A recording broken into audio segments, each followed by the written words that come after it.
Hello dear students, welcome back to the last video tutorial based on the chapter e-commerce and e-governance. As you can see on the slide, the topic is security measures in e-commerce. Now in e-commerce, security refers to the principles which guide safe electronic transactions and which also allow buying and selling of goods and services with the help of internet with all the security features. There are total 3 types of security measures. First one is encryption, second one is digital signature, and third one is digital certificate. Now let's see all these 3 types one by one. So when we are talking about communication over a network, we need to make sure that there is some sort of security for the information being communicated. Now you might think, is there any need of security in e-commerce? Let me give you an example. Suppose you are entering your credit card details for making payment for your online shopping. Your credit card info is sent to the server for verification. The server might provide you the security, but what about the transmission? When the data is in transmission, there is no any security measure. So that is why the security measures are also important in e-commerce. The hacker might easily tap out your credit card information when it is in transit, and it may empty your pocket. Therefore, the information needs to be protected when it is traveling through the network. If you just think about the things you do over the internet, it is easy to point out many such examples where you need a security. Just for example, if you are accessing your email ID, you provide password over there. So it is also one kind of security. Whether it is sending personal emails or any other web transmissions or any other confidential info between the organizations, security is must. Everywhere security plays an important role. So how do we provide the security during this transmission? Well, one of the way is ensuring the security with the use of cryptography. Cryptography is a field of network security which deals with hiding real information when it is under transmission between two parties. Usually the real information is transformed or hidden into another message which is non-readable and transmitted over the network, so that if any hacker may get access to that information, he won't understand what is the real message is. This transformed message itself is safe and will make no sense if the hacker gets the hold of this. And when it reaches the destination, the recipient will know how to de-transform it and how to read it. Let's take an example. Rakesh wants to send a message to his friend Meena saying hello. Now he wouldn't want anyone else to see this message. So what he will do? He will use or he will apply some logic to convert the original message into numbers. Now here he may use the logic to convert each alphabet into the ASCII value of that alphabet, and he will add number 1 to each ASCII value. Now you can see that the original ASCII value of the word H and +1 value of the character H. Now when he sends this information to Meena, only Meena knows the logic behind it, that is to deduct 1 from each value. So she will derive the original message from that encrypted message. So this is called as encryption and decryption, and the text which is being traveled is in the code format is called as cipher text. So this method of transforming message at sender side and deep transforming the message from receiver side forms basic model of cryptography. So converting real information into what looks like garbage value is called as encryption. It means we are hiding or locking the real information into some other information. And the process of extracting the real information back from the meaningless text is called as decryption. This can be considered as a locking of confidential document into a briefcase before sending it to someone. We can classify cryptography as symmetric and asymmetric cryptography. If the keys used by both the parties are same, then it is called as symmetric cryptography or private key cryptography. If both the parties use different keys for encryption and decryption, then it is called as asymmetric cryptography or public key cryptography. In the symmetric encryption, only one key is used. In this case, we have seen that to add 1 in the ASCII value and to deduct 1 from the ASCII value. Both the sender and receiver exchange the keys so that they can read the message by decrypting it. The risk is if the message key is found by any unwanted entity, then it can be used to decrypt the message and this may hamper the security of the message. Asymmetric cryptography will solve this problem where the encryption and decryption is being done using two separate yet mathematically connected cryptographic keys. These are known as public key and private key. We have to remember only one thing, that in symmetric encryption it is also called as private key encryption, where only one key is used which is being exchanged from sender to receiver. Asymmetric encryption, two keys are used, public key and private key. A popular and secure way for doing this is by using RSA algorithm.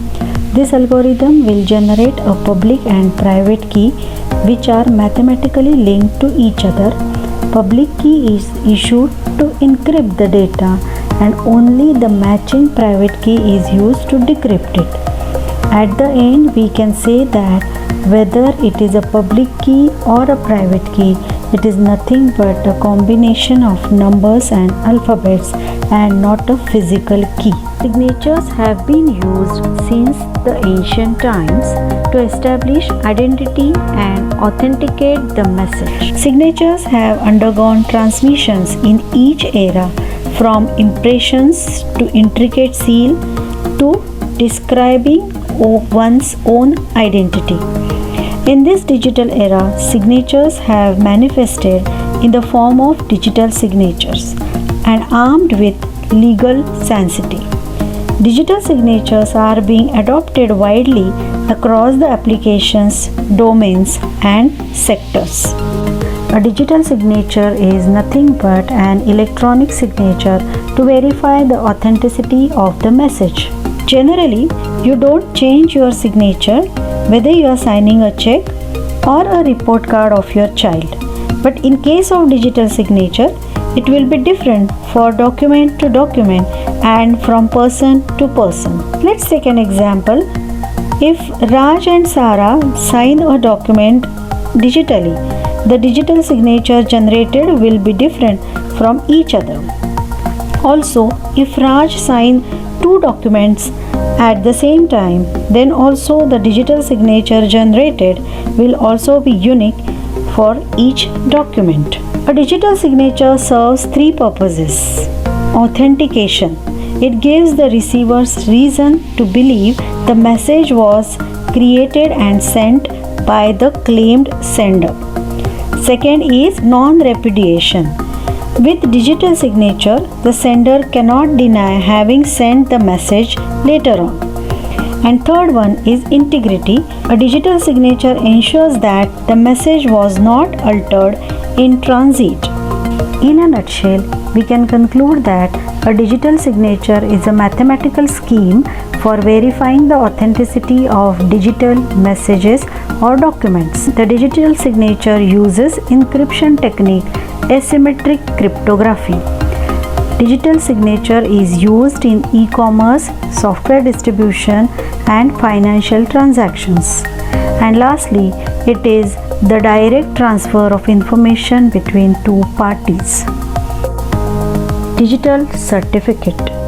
Before I explain digital certificate, we need to understand how digital signature works and find out the weaknesses with digital signature. And thus, we could understand why digital certificate is necessary. Let's take a scenario. Bob wants to send a digitally signed message to Alice. So, firstly, Bob creates a pair of keys, public key and private key. Then he keeps his private key and puts his public key in a public place. Then Bob creates his message and uses his private key to sign the message and sends them to Alice. When Alice gets Bob's digitally signed message, then she goes to get the public key and she uses to verify Bob's digital signature. If Alice verifies Bob's digital signature with his public key, then she has a reason to believe that the message was created and sent by Bob and his message was not altered in a transit. As we look at this example, how digital signature was created and how it was verified, we find out there is one big problem. And the problem is, when Bob creates two pair of keys, that is public key and private key, he keep his private key with him and put his public key in a public place.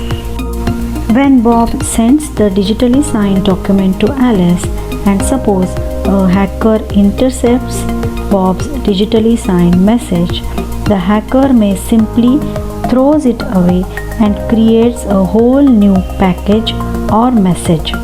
He creates his own public key and a private key and put his own public key in a public place, just like Bob. The hacker creates totally different message and creates his own signature with his own private key and sends the same to Alice. He tells Alice that this message is from Bob and tells her to go and open the document with his public key, which is kept in a public place. Alice, unknown about the hacker, will take hacker's public key and verifies the signature, and it would work fine, and the hacker did it with every precaution. This is the lacuna of digital signature, that is, lack of authentication. Digital signature does not verify true identity of the sender and his public key, and the solution for the same is digital certificate. Digital certificates are electronic credentials issued by a trusted third party. It is not only verifies the identity of the owner but also verifies that the owner owns the public key. Let's use the same scenario again, where there are two people, Bob and Alice. He does not ask her to retrieve his public key from a central site. Instead of that, Bob attaches digital certificate to his public key and sends it to Alice, together with his digitally signed message and with that digital certificate. So, what information is contained in a digital certificate? Let's see. In a digital certificate, there is certificate owner's name, public key and its expiration date, issuer's name and issuer's digital signature. Now you might wonder how it actually works. Alice would check all this information from that certificate which is being issued by the third party, and she will be confirmed that the message has been sent by Bob. Alice can safely assume that the key is same, and this is how digital certificate is actually from Bob and not from any other person. Keep in mind that digital certificate is based on the trust. The trusted third party is a certificate authority, an entity that issues a digital certificate. The very understandable example is your passport. You believe my passport can verify my identity. Why? Because you trust the passport issuer authority. Another analogy in life is when we sign very important contracts, we need a public notary, such as bank, to verify the identity of the signer. Signing the document witness the signatures and marks the document with the stamp or seal. A notary is supposed to ensure that all signatures on a document are legitimate or it is valid. So is with digital certificate. In summary, digital certificate is based on trust or chain of trust. It verifies the identity of public key owner. In other words, it verifies the digital signature is truly signed by the claimed signer. Digital certificate is typically issued by a certifying authority called as CA, that is certifying authority, to an end entity, which could be an individual or a machine. It is the responsibility of a CA to verify and issue a digital certificate and, if required, revoked it. In a nutshell, we can conclude that a digital certificate is an electronic password that allows a person or organization to exchange data securely. A digital certificate uses the public key infrastructure, that is PKI. It is also known as public key certificate or identity certificate. And lastly, a digital certificate information is transferred between two authorized partners having digital certificates issued by some supreme authority, that is CA, certifying authority. With this, we have finished with the security measures in e-commerce. Now we will see one rapid revision on e-commerce and e-governance chapter very soon. Till then, if you have not yet subscribed to my channel, please subscribe and please press the like button and wait for my next video. Thank you. Take care.